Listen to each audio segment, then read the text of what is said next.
Makikinig po kayo? Okay, titingin sa akin ha. So, meron ako ditong dalawang bag.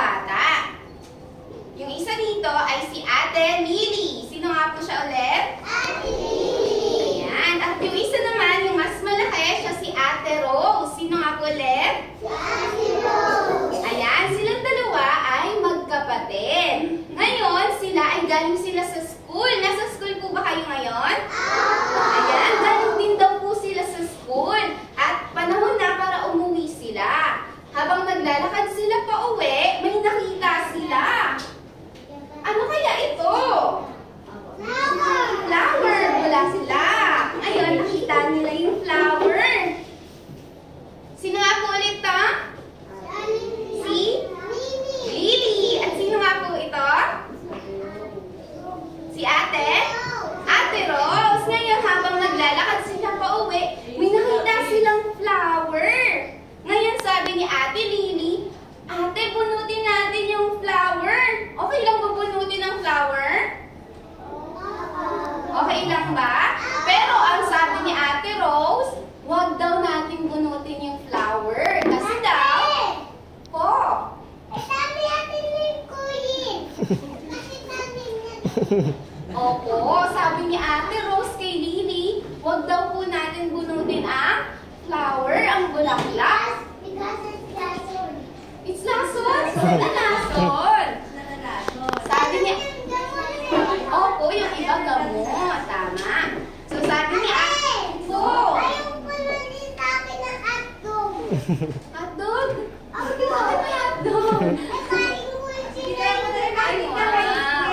Teacher Mitch, makinig na ulit. Ngayon sabi ni Ate Rose kay Lily, huwag nating bunutin yung bulaklak. Kasi ang bulaklak daw po ay nabubuhay. Ano nga po sabi ni Ate Rose? Ang bulaklak ay nabubuhay. Kailangan niya ng tubig at ng araw. Kayo po ba kailangan niyo ng tubig?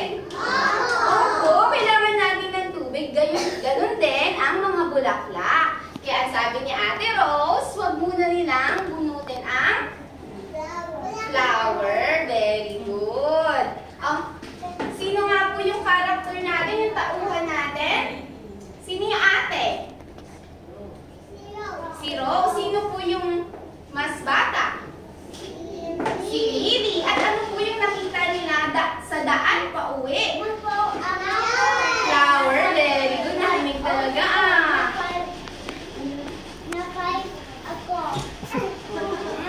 Ngayon, aalamin naman natin kung ano yung mga bagay na nabubuhay. Kayo po ba, nasasabi natin na nabubuhay kayo?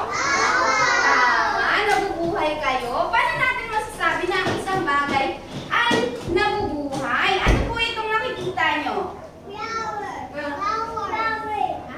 Ano kaya ito? Hangin. Ayan, ang mga bagay na nabubuhay ay kailangan ng hangin. Tayo nga, mag-inhale nga tayo, hingang malalim. Buga. Yan. Ang ginawa natin ay huminga tayo ng, ano nga po ito? Ng hangin. Kailangan natin ng hangin para mabuhay. Ayun po ang characteristic. Ayun po ang kailangan ng mga bagay na nabubuhay. Ito, ano naman po ito? Tubig. Kayo po ba kailangan nyo ng tubig? Yes. Ngayon, ang mga bagay na nabubuhay, gaya natin, gaya ninyong mga bata, ay kailangan ng water.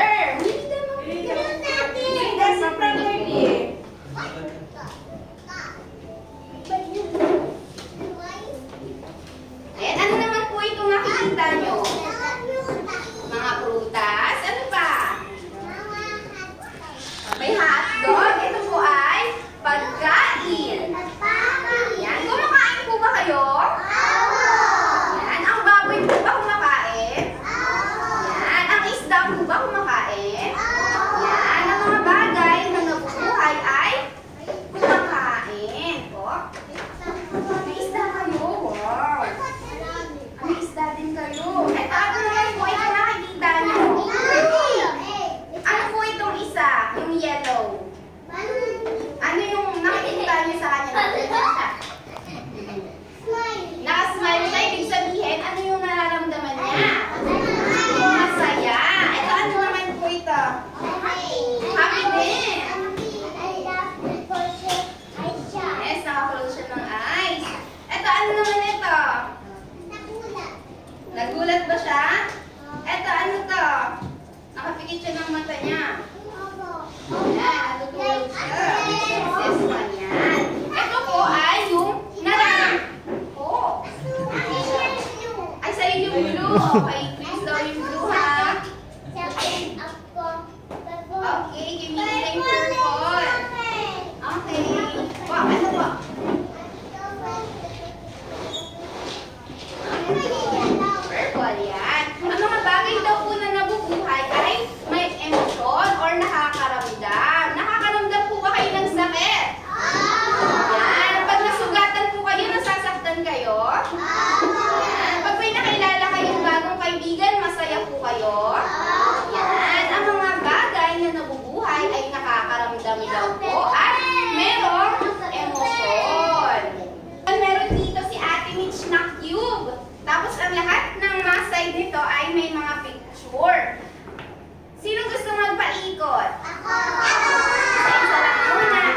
dami. Easy muna.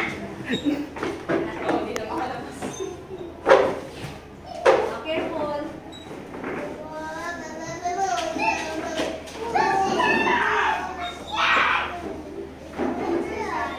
Ayan, kung ano yung lalabas dito, sasabihin nyo kung ano yun, ha? Kasi Ate Macy muna. Ano yan? Mingming! Ano to? Pusa! Ayan, ang pusa po ba ay nabubuhay? Ayan, kailangan po ba na ng tubig? Nakain po ba ang pusa? Ayan. O, sino naman gusto?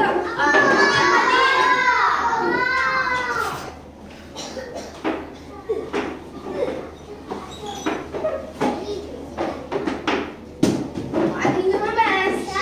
Shark! Ano po ito? Shark! Ano po? Ang shark po ba nasa tubig? Kailangan niya ng tubig? Kumakain po ang shark? Ayan. O, sino pa ang gusto? Si Ate Mirida naman.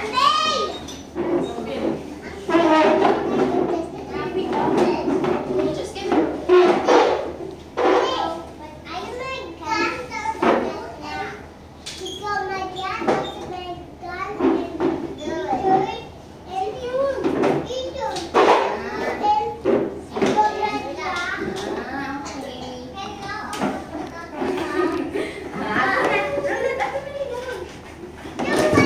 Ano yan? Ano ito?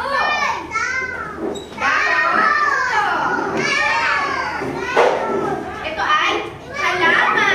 Sabihin nga natin, halaman. Ayan. Ang halaman po ba kailangan ng tubig? Ayan. Kailangan po ng araw. Ayan. Kaya ang halaman ay nabubuhay. O, sino pa gusto? Last na.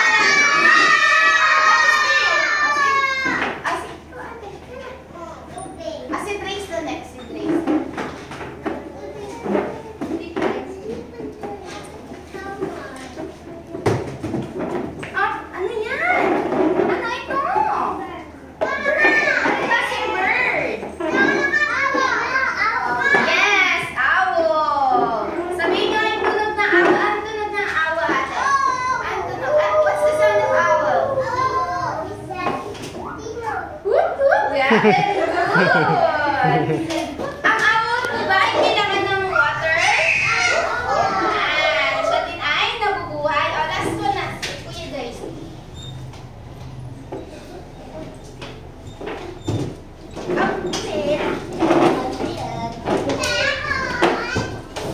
Ano to? Palaka.